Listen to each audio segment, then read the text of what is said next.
Recording in progress.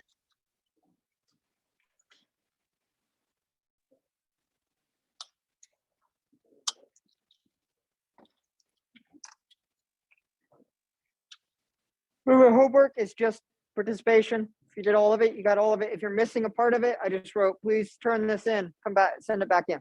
There's only like a few of you guys. That's perfectly fine. Finish up and bring it back. Oh, by the way, when you bring it back will be the next quiz. Nice. Well, we're going to hit a lot of what you're learning in physics.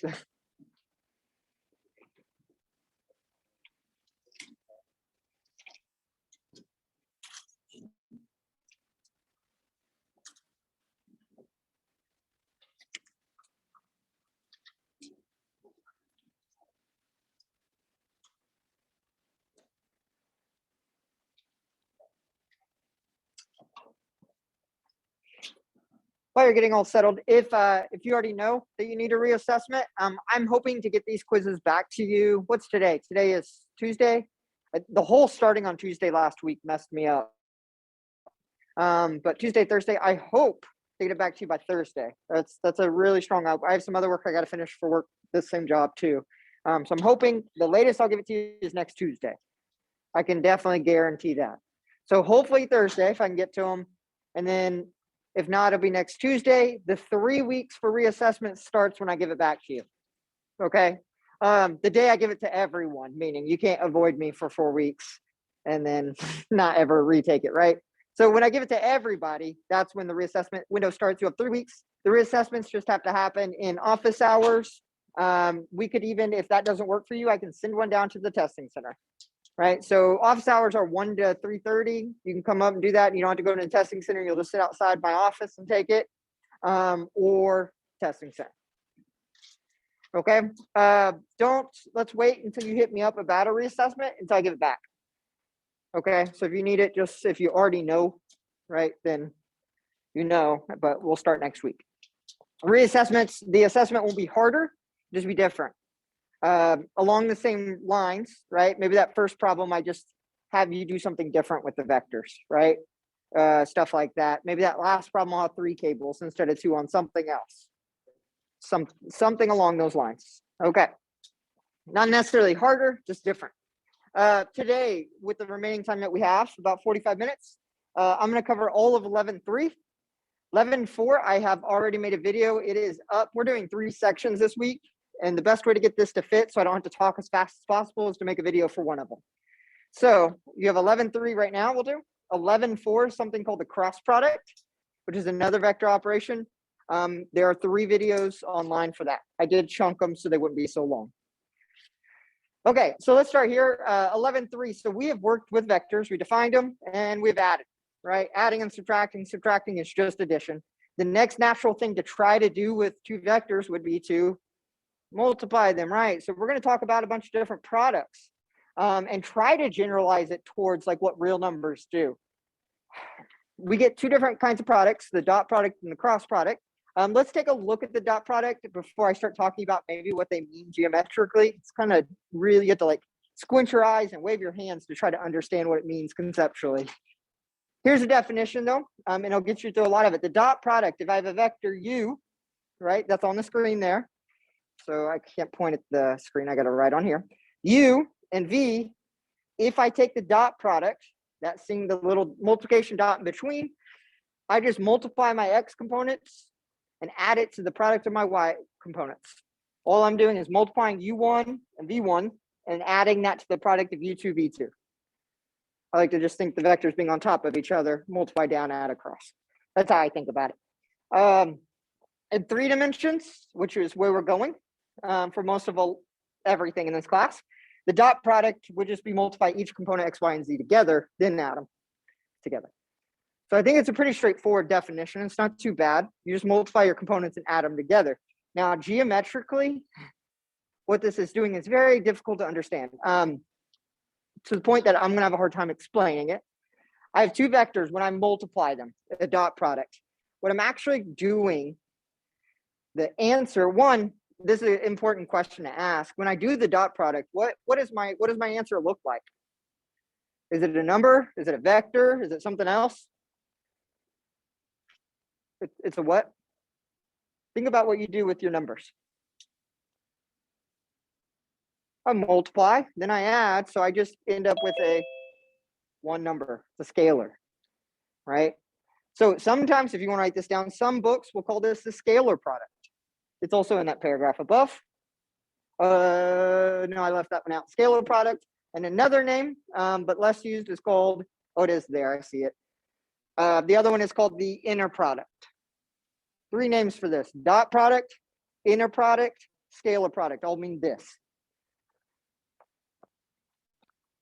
When I take a dot product, this is where it gets so like hand wavy and you have to squint your eyes a lot. I get a number, right? I have 2 vectors and I get a number. What the heck does that number mean? What it means is like, how much of the same direction are they going? My advice to you is go and find 4 or 5 YouTube videos of people trying to explain conceptually what dot products are. Watch 4 or 5 and then try to understand it here. Here's the thing. I got through all my degrees, all the way through math. I have master's in math without ever really understanding what this was conceptually.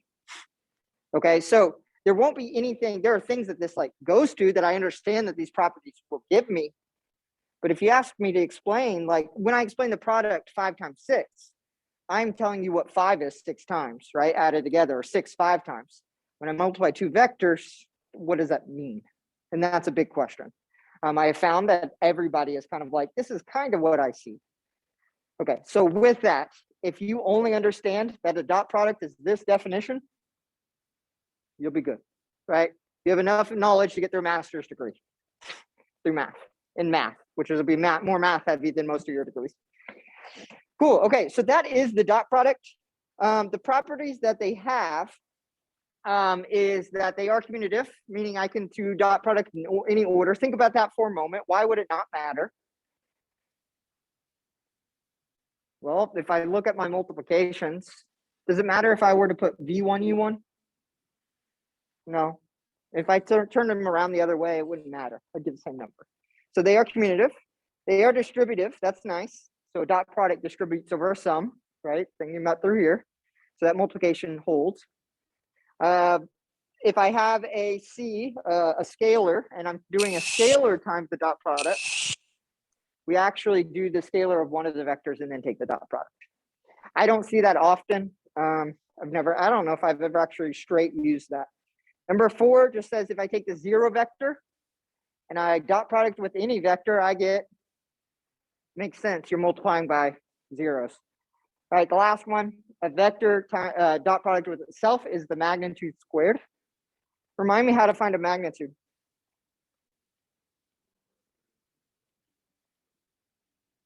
Good. You all kind of mumbled it, right? There we go. That's a magnitude, right? That's a 2 U's, by the way, right? So it looks like a V. They both, oh, they're both V's, not U's. Okay, they're both V's, V1 and V2. If I square that, what happens to the right side of the equation? The radical goes away, right? Inverse operation, it's gone, which means I'm just doing U1 times, or V1 times V1 plus V1 times V1, which is the dot product. Right? If that goes away, if I square both sides, I just get V1 squared plus V2 squared. If I write that out, that's V1 times V1 plus V2 times V2. This thing is just V dot V vectors here. See if that makes sense to you. Why is that true?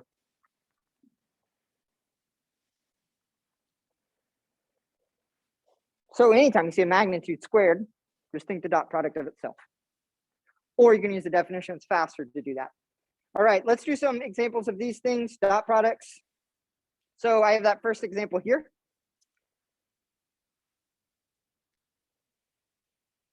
Right, we define 3 vectors, U, V, and W. Doing the dot product of U and V, right?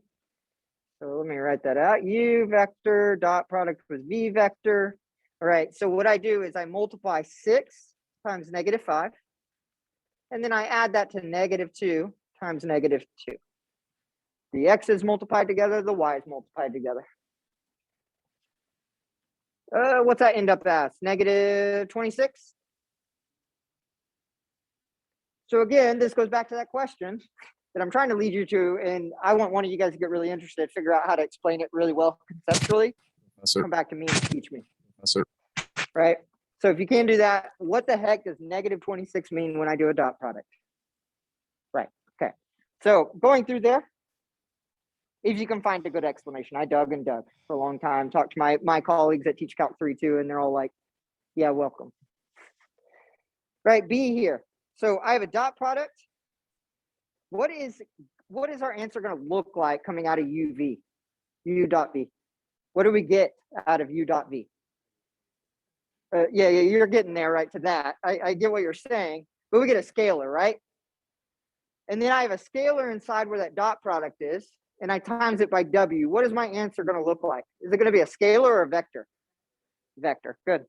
I already know U dot V. We just did it. Make sure if you're writing vectors by hand like this, I'm not going to be too, like if you did on this quiz, I'm not going to be too harsh about it at all, probably. But make sure you're writing the vector symbols over the top, or bolding if you want to do that. That's going to be weird though. Just do a vector over the top.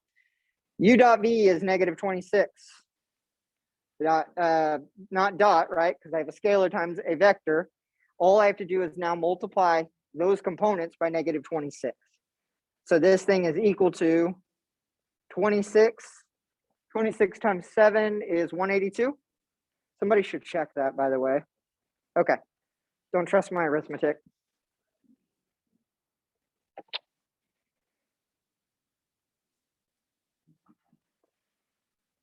Not too bad. We can do it. What are we doing though? So keep thinking. C, answer. Is it going to be a vector or scalar? Good. Scalar. So I'm going to do, we'll write this out. U dot 2V equals, okay, I'm going to write out U6 -2 dot, and the reason I'm doing this is because I want to multiply V by that 2. So we get what, -10 and -4? We have the dot product of those new vectors, one new vector. We get -60 plus 8, agreed? Which is just a -52. The dot product of that is -52. The last one here, we have that magnitude being squared. I'm going to write this out because I want to save myself some time. Magnitude of W squared is just the dot product of W with itself.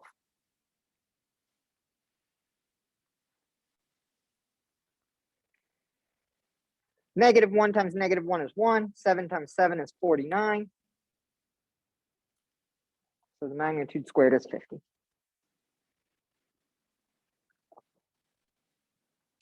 Thoughts, complaints, concerns?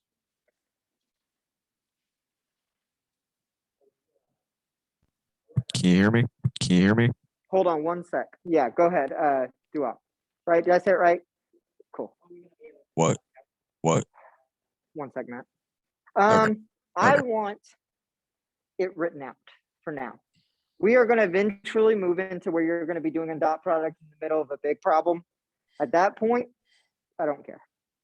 These first initial ones, because when I test you on this section, what will I be asking? What will I be looking for? Do you know how to do the dot product, right? So if you use a calculator, then you're just telling me your calculator knows how to do it.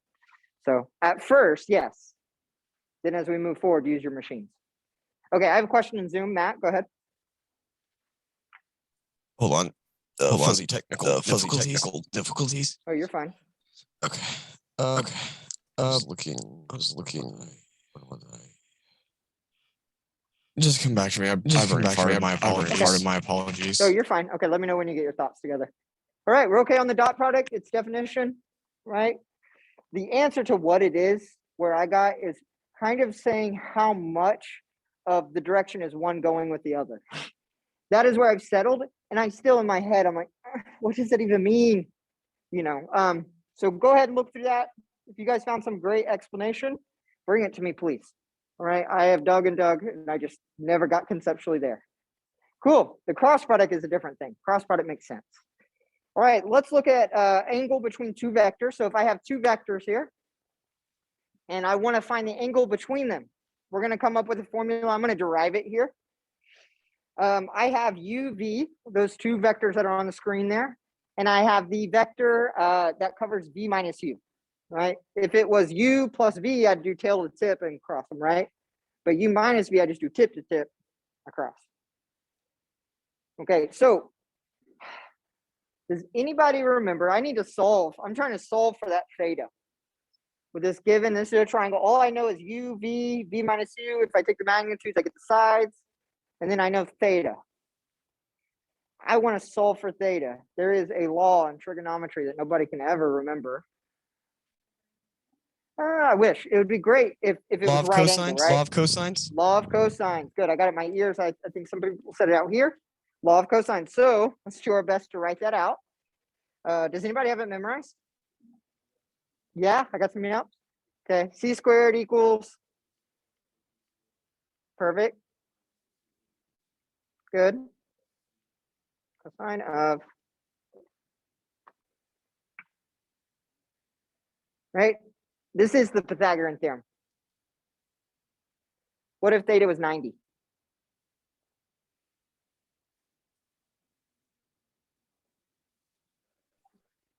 Cosine then would be zero. Zero. Cosine would be zero, right?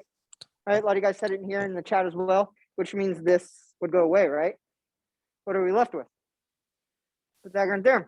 Okay, so it is the same thing if theta is 90, but it's not. We don't know. Right, so I got to make sense of this diagram. Now I want, what is C in this case? C would be U minus V. U minus V. V minus U, good. So if I want that side, it's not writing V minus U, it's the magnitude of V minus U, right? When I do the magnitude of that vector, that tells me the length. V minus U would only tell me what direction. It's a vector, right? It doesn't tell me the length until I find the magnitude, right? So A and B can be U and V however we want, with a plus sign in between. Minus 2 times the magnitude of U times the magnitude of V cosine theta. We just filled in each side.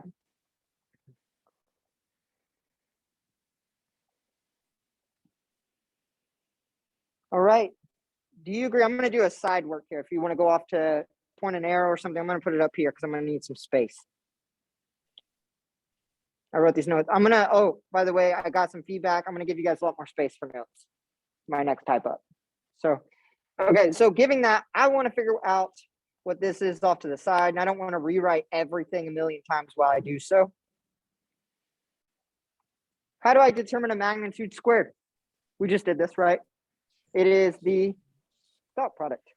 So I'm going to do V minus U, that's a vector, dot V minus U, a vector. We're good so far? All right, it's just using that rule. Now I'm going to do something weird here. V minus U dotted with V minus V minus U dotted with U. What did I do?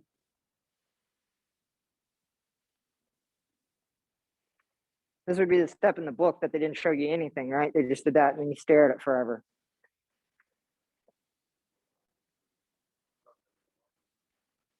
Yeah, it's like, it's almost distributing.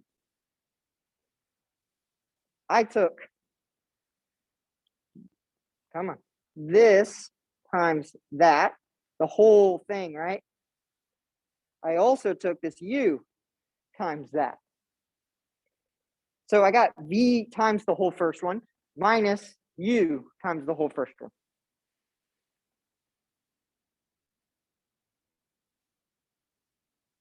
Make sure it makes sense to you. All right, I keep going. Okay, I'm going to distribute each one of these now. So I have V. Let's do it back in purple. I know that'll bother somebody. I got V dot V minus U dot V. I just distributed.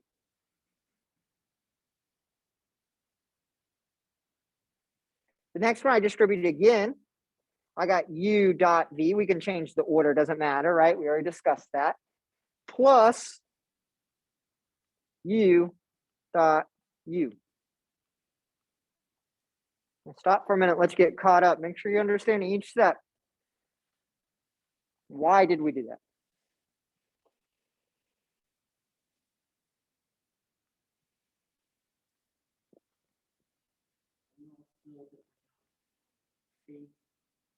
Yeah. Because We're just working on that side.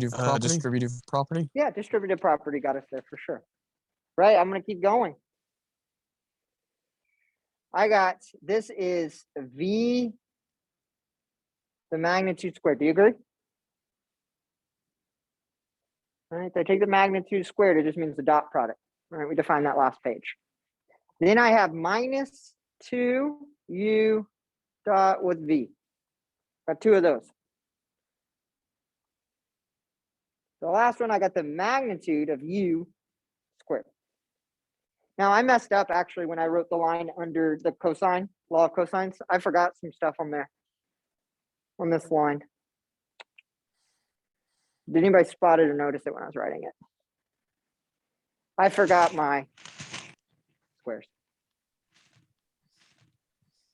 Right, I forgot to square U, the magnitude of U, and the magnitude of V there. Okay, we're almost done. You agree that this is the left-hand side? That is the left-hand side now. I look at the right-hand side. What do they have in common? They both have the magnitude of V squared and U squared on both sides. So what does that mean I can do? They're gone, right? So I'm left with negative 2U dot V. That's the left-hand side now. All that stuff's gone. Then I have negative 2 magnitude of U times the magnitude of V. Cosine theta. How do I get to that definition down at the bottom in the box? We're only one step away. Transformational division. Yeah, good job. Divide by that.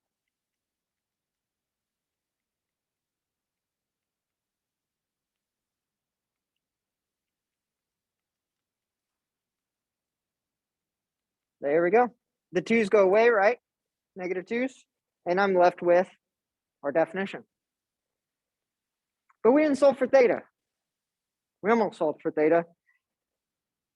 What would I do to this equation here if I wanted theta? Yeah, take the inverse cosine or arc sine, right? Or arc cosine, I mean. Arc cosine or the cosine to the negative one that's not the inverse. So if you wanted to, if this is something that you think would help you, write this out. If you need reminding of, that's how you get to that. Do it. If not, I don't like memorizing more than one. I just have the one on the right, left memorized. If I forget, I do this. That's the whole point of deriving, right? You know exactly where it comes from. Am I going to ask you to do this on a quiz? No. Yeah. Yeah. I won't ask you to derive it, but you knew where it came from, right? If you forget, you could go through that. For me, the hard thing that I have a hard time going from this, from this step to that step. I forget. It's a weird step, right? To like distribute, but only kind of distribute. Yeah. I won't ask you to derive it, but you will use the theorem. A few seconds for everybody to get caught up.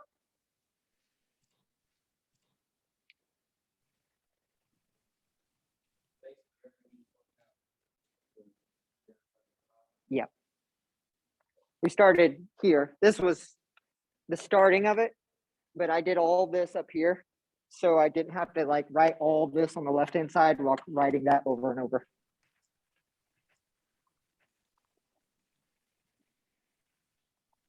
And for some reason, I thought I could fit it all in that space. So my apologies. Okay. We'll scroll if everybody's okay with it. I would look over that theorem again. It's good practice on how to work with vectors, right? You have that I can't say it. You're going to derive this formula and it'll actually help you with understanding of the rest of it. Cool. Okay. With this, we actually get some information here down here at the bottom. This is a big one. A lot of information there. If I take the dot product of my two vectors and it's less than 0, then I know that the angle in between the two vectors is obtuse. Let's think about why. Look at our formula here at the top, right here. And I want the cosine of this thing. Now, if your trick's kind of weak, this may not make a lot of sense. One, what do I know about the denominator here? About the sign of the denominator? It's always positive. It's always going to be positive, right? So the only thing determining the sign of the right-hand side is u dot v. Agreed? Professor? The only thing. Yeah, go ahead. All mine. Is this similar to the property of log? Instead of placing e. No, this would be because I was thinking inverse property. Okay. Kind of like you have log base 10. Right. But so he's asking, is it close using to logarithms? Is there a tie here to the properties of logarithms in the dot product? So there could be. Not logarithm, not logarithm, but inverse. Inverse logarithms. Sorry. Yeah, just more or less. We'll think on that. Law of inversing. Right. Yeah. Bottom is positive. You agree? The top determines the sign. Cosine. If I think of my unit circle, right? You guys all love that thing. The unit circle cosine. Where is cosine negative? On the left side, right? In quadrant.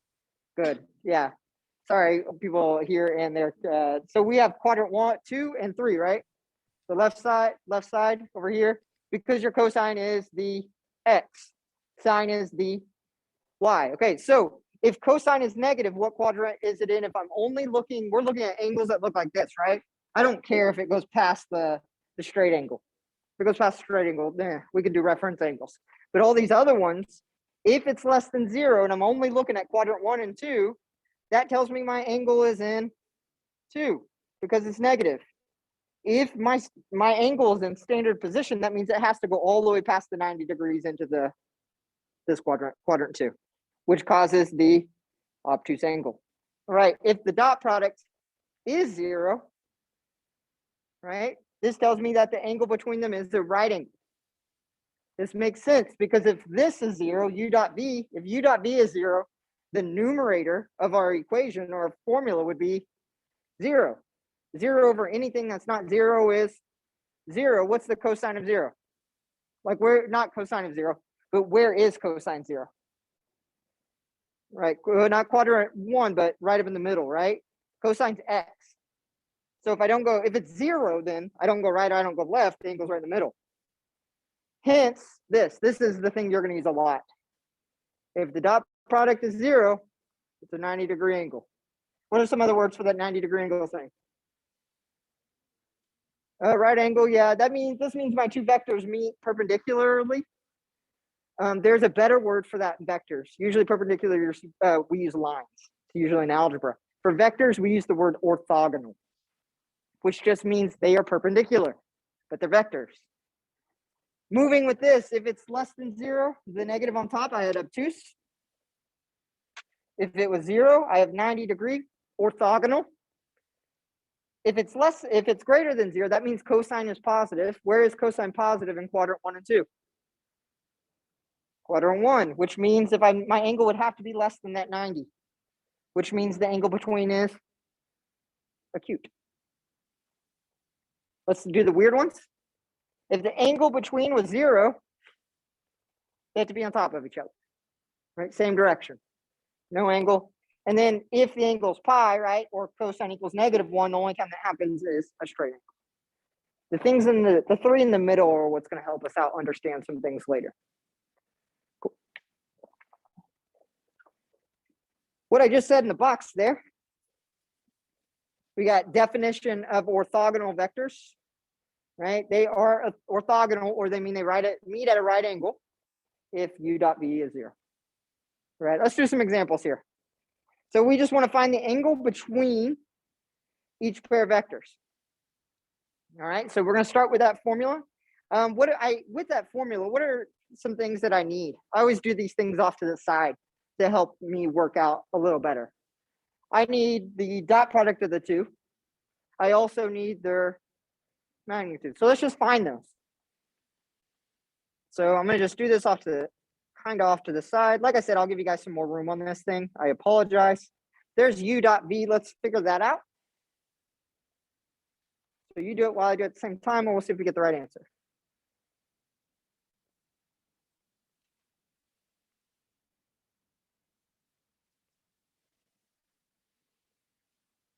I got -13.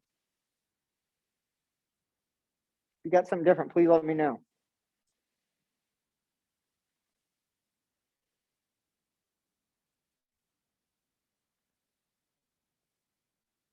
All right, there's the dot product, right? Wait. Yeah, go ahead. Yeah. No, you're Don't mind right. the No, question. you're right. Sorry. I got V confused with W for a second. W for a second. Oh, perfect. Yeah, make sure you're using the right ones. I also need the magnitudes. So let's go ahead and do that too. Magnitude of u. Remember, I square them all and I put them under a radical. So usually what I do work-wise is I do this, and then I just square each one. +1 + 49. I write it out like that. You can go however you want. If you want to show the squares for your notes, that's great. We can skip steps. If you start skipping steps and you start messing up, you should not skip steps. Quit skipping steps until you stop making mistakes. Right? We got to get there first. Right.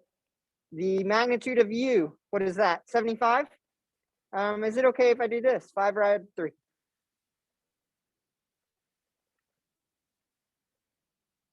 Can you use the square root of 75 and leave it? Yes, I don't care. Please leave it. So on a quiz, if you don't like breaking down radicals, don't. Just leave it.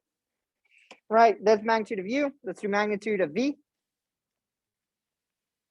I got the square root of, and then I square each one, 1 + 1 + 1. So this is the square root of.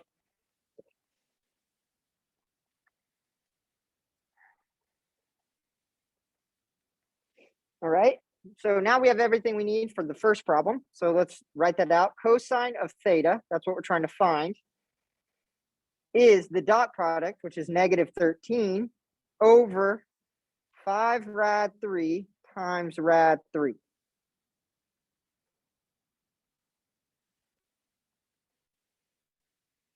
So what do we get on the right-hand side then?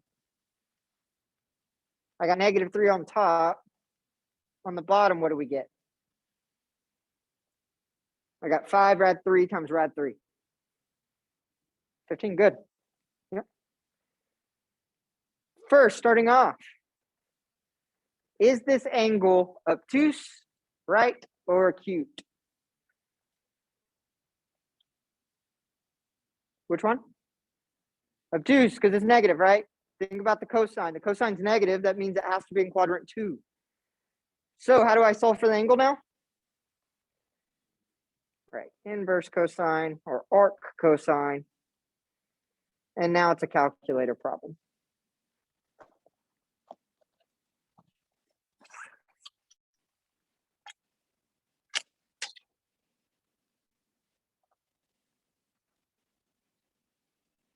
I got, my calculator is 150.07.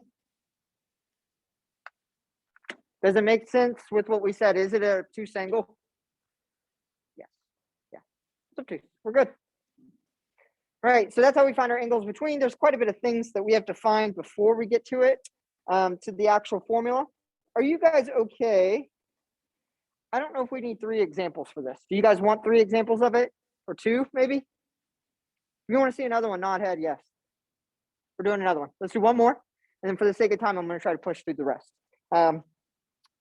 Maybe. I may just make a video. Yeah.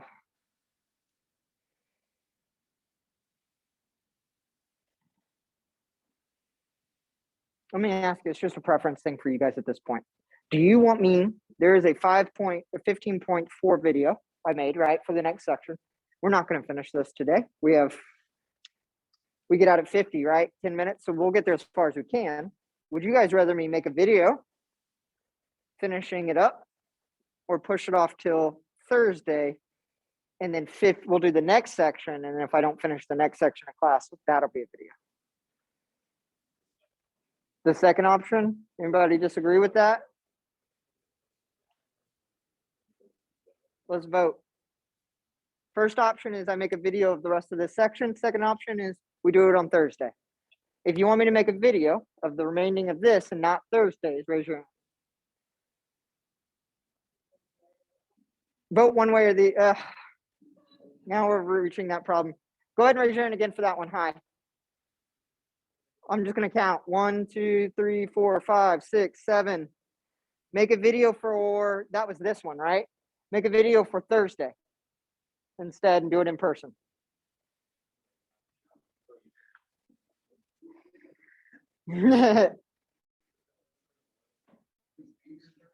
Yeah. Video today. Vid Friday, Thursday. Make it even worse. So the only dynamic, the only thing that changes is if this feels pretty easy, a video may not be a bad option, right? Because you can go through and watch it. Maybe you don't have to watch it. You can get through homework. The other one is you don't know what the other one is. It's graphing, 3-dimensional graphing-ish. Okay, if you want A, raise your hand. Okay, let's get as far as we can. I will finish this in a video this afternoon and I'll upload it. Let's finish one more problem of this and we'll call it good. U and W, what do we need to be able to do that?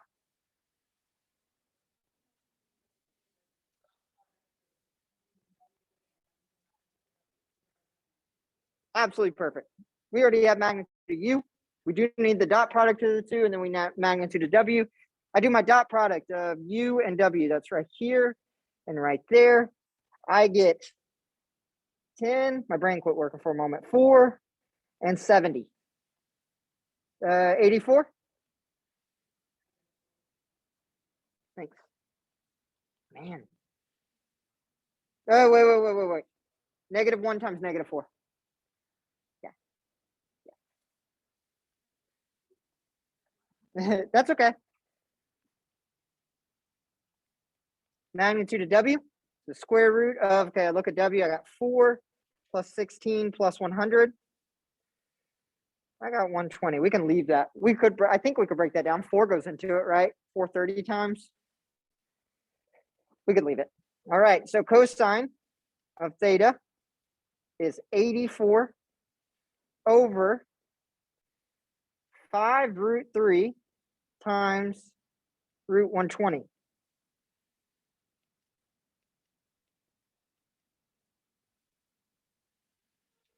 All right, we got 84 over, what is that? 5.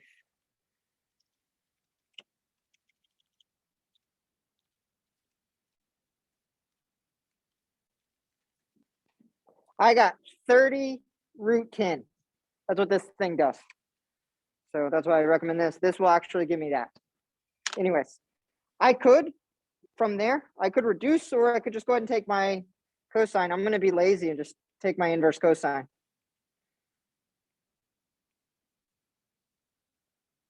If you can plug it all in, you could have done the same with the top line, 84 over all that, right? 84 over 5. You could have plugged this in your calculator with the arc cosine. Same thing. Take my arc cosine.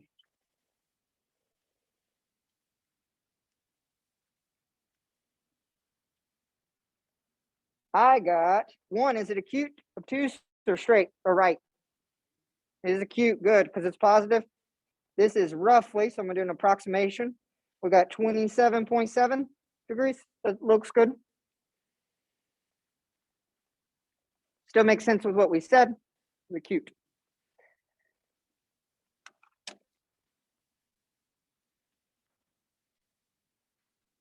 Okay, I'm going to actually do one more. This is a good place to stop. So we actually could manipulate this. I think it's silly that we actually have a whole nother theorem for this, like another place to actually spend time in your book putting this here. That equation that's in the box here is that formula, the definition, theorem 11.5 just messed with, right? If I take this theorem and I multiply both sides by the denominator there, I get that. Agreed? Don't memorize two formulas, memorize one and be good at algebra, right? Okay, so we have that. They give us a problem here. Given that the magnitude of 8, I like these when they give us all of it. Magnitude of V is 4. And the angle between U and V is pi over 4. Find UV. So U dot V is equal to 8 times 4 times cosine of pi over 4. That is 32 times, you guys know cosine of pi over 4. Yeah, root 2 over 2. If you're not good at trig and it keeps piling up in your calc classes, buy one of these. It will do your trig for you, like exact. If I type in, like if you take your 84s and you type in cosine of pi over 4 gives you decimal, mine spits out rad 2 over 2. So I get, What is yours? TI30XS. Do not buy it with the 2 in between the X and S. I'll write that up here. I don't mean to be such a person like to push a calculator, but this thing made my life much easier in higher math. I could quit worrying about radicals. There is another model that does not do that. Do not waste your money. It's still $20, but still looks like this. Do not buy that one.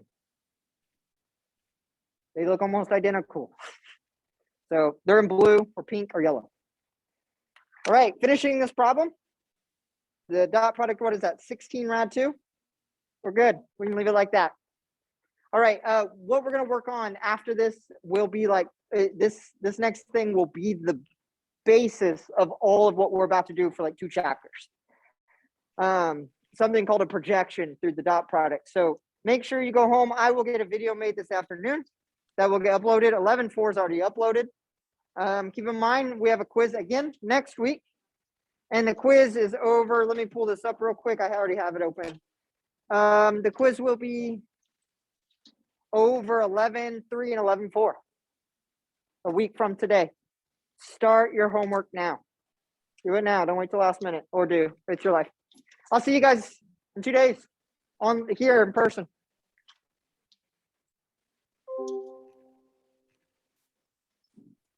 Okay. Here for a second. Yeah, give me 1 sec. Let me get everything.